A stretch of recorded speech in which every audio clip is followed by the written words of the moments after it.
Assalamualaikum warahmatullahi wabarakatuh. Pada kali ini kita akan membahas tentang perdebatan antara kaum Wahabi dengan Abu Nawas. Konten ini sebagai lucu-lucuan saja, dan walaupun lucu tetapi serius. Artinya apa yang kita sampaikan, apa yang kita diskusikan nanti adalah sesuatu kebenaran dan bisa kita ambil ibrohnya, kita ambil faedahnya, dan kita ambil hikmahnya. Pertama, Wahabi mengatakan begini: jangan melakukan sesuatu ibadah yang tidak ada contoh dari Rasulullah Sallallahu Alaihi Wasallam. Maka Abu Nawas modern menjawab, kalau gitu mulai sekarang Anda jangan dengarkan khutbah Jumat yang menggunakan bahasa Indonesia. Perdebatan yang kedua, Wahabi mengatakan semua amalan itu tertolak jika tidak ada contohnya dari Rasulullah Sallallahu Alaihi Wasallam. Abu Nawas modern menjawab, kalau begitu mulai sekarang ente jangan melakukan sholat tarawih sebulan penuh di masjid karena tidak ada contoh dari Rasulullah Sallallahu Alaihi Wasallam. Diskusi antara Wahabi dan Abu Nawas modern yang ketiga, para Wahabi mengatakan begini: Islam itu sudah sempurna, enggak perlu ditambah-tambah lagi. Abu Nawas modern menjawab, kalau gitu enggak usah banyak omong, Islam kan sudah sempurna, enggak perlu lagi ditambah-tambah ajaran aneh Wahabi yang tidak pernah ada nas larangannya, jangan ente haramkan. Baik, kita lanjutkan perdebatan antara Wahabi dan Abu Nawas modern yang berikutnya.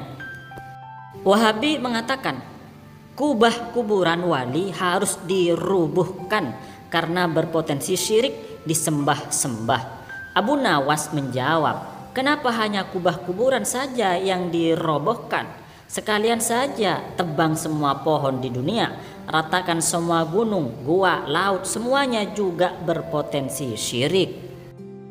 Baik, kita lanjutkan perdebatan antara Wahabi dan Abu Nawas modern. Selanjutnya adalah, kata Wahabi, tasawuf itu ajaran baru karena tidak ada riwayat Rasulullah pernah menyebut sufi. Maka Abu Nawas menjawab, kalau begitu tidak usah belajar hadis karena Rasulullah pun tidak pernah menyebut istilah muhaddis, sahih, dhaif dan sebagainya. Baik, kita lanjutkan perdebatan antara Wahabi dan Abu Nawas modern selanjutnya, yaitu kata Wahabi, maulid itu bid'ah, tidak boleh dilakukan. Tidak ada contohnya dari Rasulullah Sallallahu Alaihi Wasallam. Abu Nawas modern menjawab, kalau gitu jika besok anak Anda lahir, Anda tidak boleh tersenyum, gembira, mengucapkan Alhamdulillah dan lain-lain, karena itu juga merupakan bagian dari perayaan kelahiran. Perdebatan Wahabi dan Abu Nawas modern berikutnya adalah, kata Wahabi, akidah Asy'ariyah itu sesat. Maka Abu Nawas modern menjawab, kalau begitu tidak usah pakai kitab Imam Ibnu Hajar Al-Asqalani, kitabnya Imam Nawawi dan ulama-ulama lainnya, mereka semua Asy'ariyah Maturidiyah. Perdebatan berikutnya antara Wahabi dan Abu Nawas modern adalah, kata Wahabi, Imam Syafi'i itu tidak maksum, tidak perlu ikut Imam Syafi'i, tidak perlu mendewakan Imam Syafi'i. Maka kata Abu Nawas menjawab dengan simpel, apalagi mengikuti ente, tambah enggak boleh, tambah enggak. Sering kita dengar di banyak majelis bahwa apa yang tidak dilakukan oleh Rasulullah adalah bid'ah.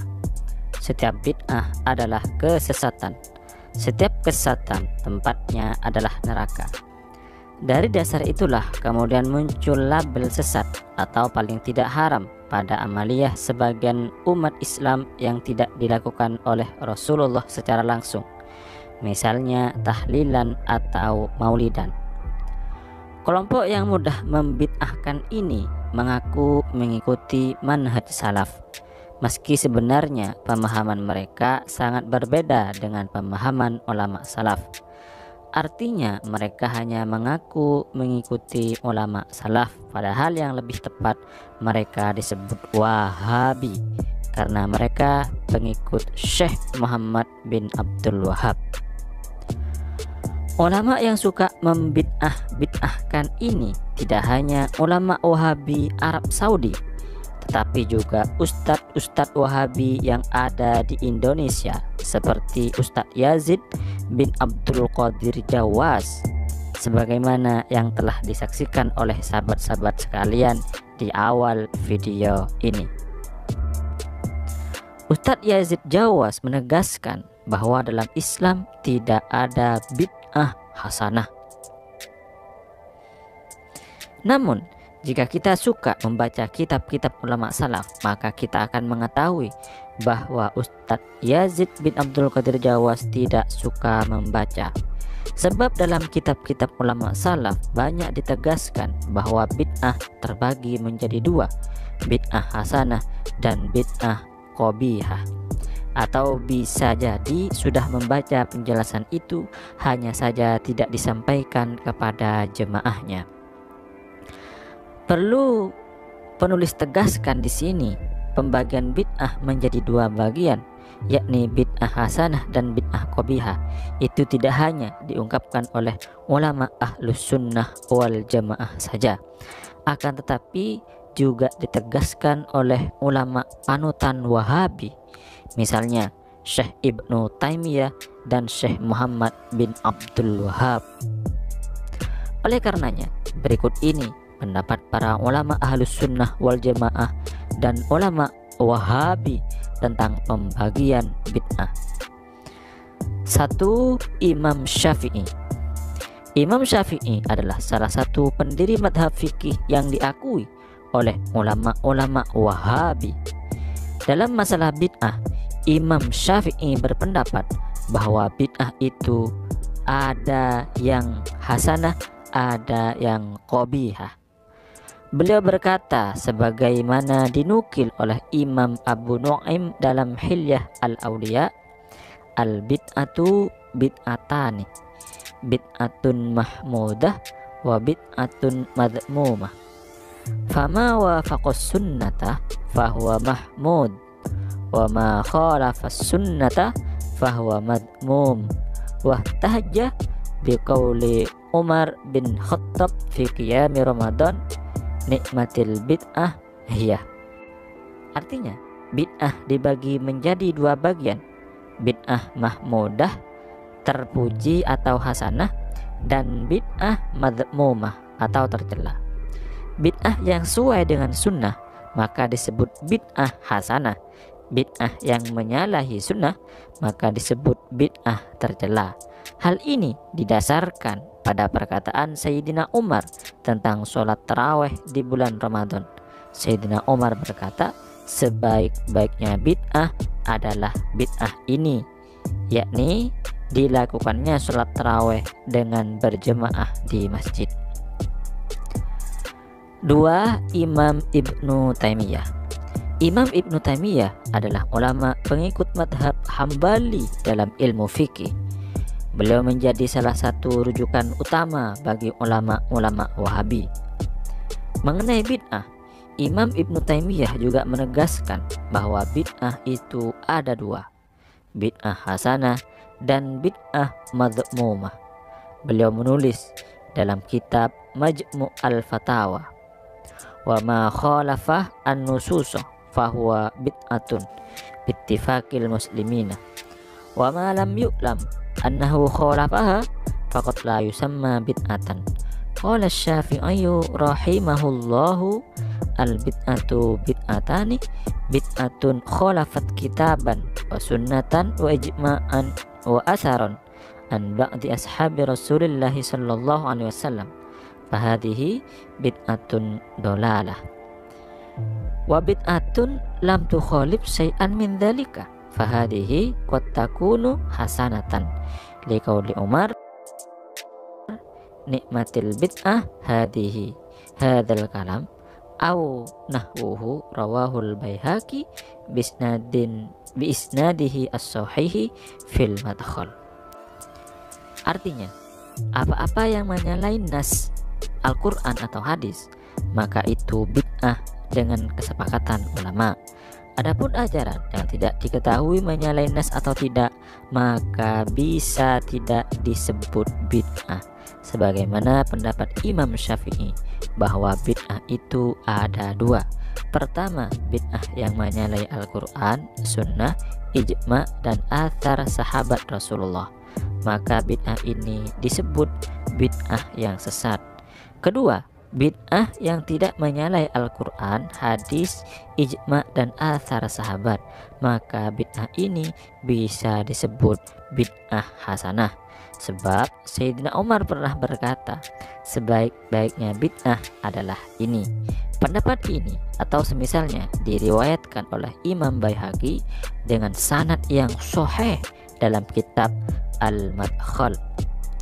Dari keterangan ini sangat jelas bahwa Imam Ibnu Taimiyah berpendapat bid'ah itu ada yang sesat, ada yang tidak sesat, atau disebut bid'ah hasanah. Dengan demikian, Ustadz Wahabi seperti Ustadz Yazid Jawas yang berpendapat tidak ada bid'ah hasanah berarti bertentangan dengan ulama panutan Wahabi sendiri. Lalu sebenarnya Ustadz Wahabi itu punya ulama apa tidak sih? 3. Syekh Muhammad bin Abdul Wahhab. Syekh Muhammad bin Abdul Wahhab adalah ulama Wahabi yang sangat dihormati oleh pengikut Wahabi. Bahkan bisa dikatakan beliau adalah pendiri aliran Wahabi. Nama Wahabi sendiri diambil dari nama beliau, yakni Abdul Wahhab. Nah, saat membahas masalah bid'ah, pendiri Wahabi ini juga menegaskan tidak semua bid'ah itu sesat. Ada bid'ah yang tidak sesat, bahkan disebut hasanah atau bagus. Kata beliau dalam kitab Ar-Rasail Asy-Syakhsiyah, nakhla'u jami'al bid'ah illa bid'atan laha aslun fis syar'i kajam'il mushafi fi kitabin wahidin wa jam'i Umar radhiyallahu anhu as-sahabata 'ala tarawih jama'atan wa jam'i Ibni Mas'ud ashabahu 'alal qasasi kulla khamisin wa nahwi dzalika fahadha hasanun wallahu a'lam. Artinya, kami menghindar atau kami menolak dari semua bid'ah kecuali bid'ah yang memiliki landasan di dalam syara', seperti mengumpulkan Al-Quran dalam satu kitab. Sayyidina Umar mengumpulkan para sahabat untuk sholat tarawih berjamaah, dan Imam dan Ibnu Mas'ud mengumpulkan sahabat-sahabat untuk berkisah setiap hari Kamis, dan semisal itu semua. Maka hal itu disebut bid'ah hasanah atau perbuatan yang bagus. Wallahu a'lam. Dari keterangan ini sangat jelas bahwa menurut pendiri aliran Wahabi, tidak semua bid'ah itu sesat. Ada bid'ah yang bagus. Oleh karenanya, jika ada ustadz Wahabi yang mengatakan tidak ada bid'ah hasanah, berarti dia ustadz yang bertentangan dengan ulama panutannya, bahkan dengan pendiri Wahabi itu sendiri. Itulah pendapat ulama Ahlus Sunnah wal Jamaah dan ulama Wahabi mengenai bid'ah, bahwa bid'ah terbagi menjadi dua, ada bid'ah hasanah dan bid'ah dolalah atau bid'ah qabihah. Bahkan Imam Izzuddin bin Abdissalam mengatakan dalam kitab Qawaidul Ahkam fi Masalihil Anam, bid'ah itu ada 5. Ada yang wajib, ada yang sunnah, ada yang makruh, ada yang haram, ada yang mubah. Begitulah teman-teman dan penonton sekalian, mudah-mudahan kita selalu diberi hidayah oleh Allah Subhanahu wa taala agar selalu berada di jalan atau pemahaman Islam yang diajarkan oleh Rasulullah sallallahu alaihi wasallam, para sahabat, tabi'in, dan ulama-ulama, bukan yang diajarkan oleh ulama-ulama Wahabi karena bertentangan dengan ajaran-ajaran ulama salaf.